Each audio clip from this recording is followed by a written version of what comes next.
Well, along the lines of open, I'm really curious about this. We've heard, Yeah, we didn't get into the open thing. That's Yeah, right. I'm really eager to hear your views on that. yeah, Sam Altman just said last January OpenAI has been, well, I think he put it like on the wrong side of history when it comes to open source.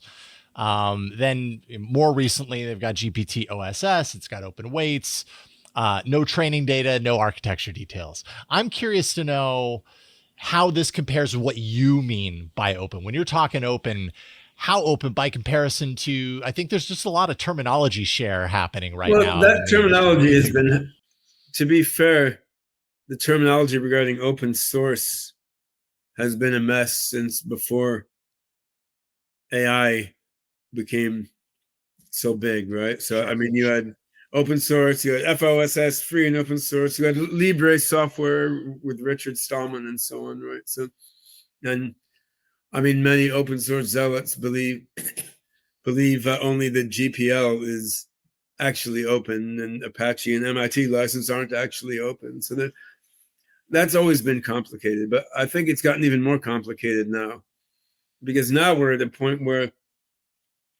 indeed opening the software code behind your AI system doesn't necessarily do that much. Like if you haven't opened your training data and your training data cleaning pipeline, and then if it takes $1 billion of servers to run the open code once you've cobbled together the training data, in effect, there's no way for anyone to leverage that open code before you release the next open code 6 months later, right? So, I mean, Mm, when you have things that require so much data and so much compute as well as source code, then just opening the source code doesn't necessarily fulfill the spirit of open source, like even if it is sure. literally open source.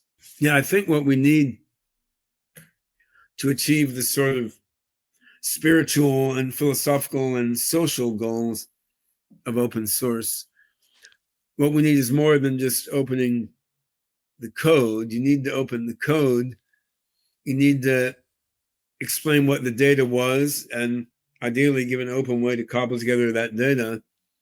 And you need to give tooling that lets people roll out their own forks of the code on infrastructure in as flexible a way as possible, right? And I mean, if something just needs a huge amount of compute to run, then okay, so it does, but you can build infrastructure that lets people flexibly run it on different compute infrastructures, right? That doesn't require the exact parallel and distributed processing infrastructure you have on your server farms. And then there's the question of, are you trying to develop algorithms that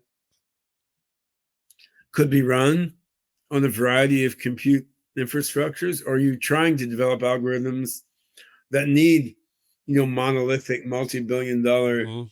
server farms, right? And I think there's a sort of economic and sociological point here, which is big tech has every reason to promote AI methods that need massive amounts of data and massive monolithic server farms, right? Because Mm, as long as the AI field is focused on methods that need this sort of big data and big compute, then no one but big tech can compete, right? So big tech has a big disincentive to develop AI methods that need less data or less compute or can run on more heterogeneous compute infrastructure. So what we need to be doing is developing AI methods that are designed to run on as little data as possible, as widely available data as possible, and that are designed to run on as flexible a variety of compute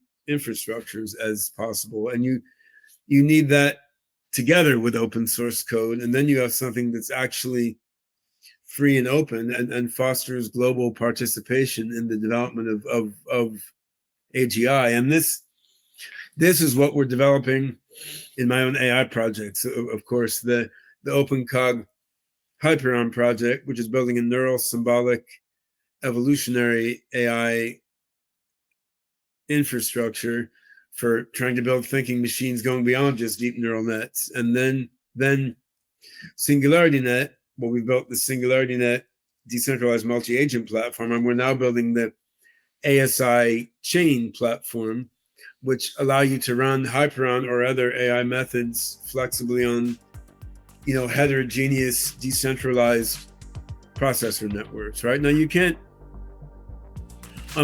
wave away compute requirements with good intentions entirely, right? So some aspects of AGI may just want a server farm where you have a bunch of multi-GPU, multi-CPU servers in a rack in one building. But there are clearly other aspects of AGI that could be run on like a mesh network of phones or on a bunch of people's laptops networked together in a decentralized way. And we should be seeing how much we can push into this radically decentralized infrastructure and which kernels really do need to be on the server farm and how much can you minimize the size of that server farm.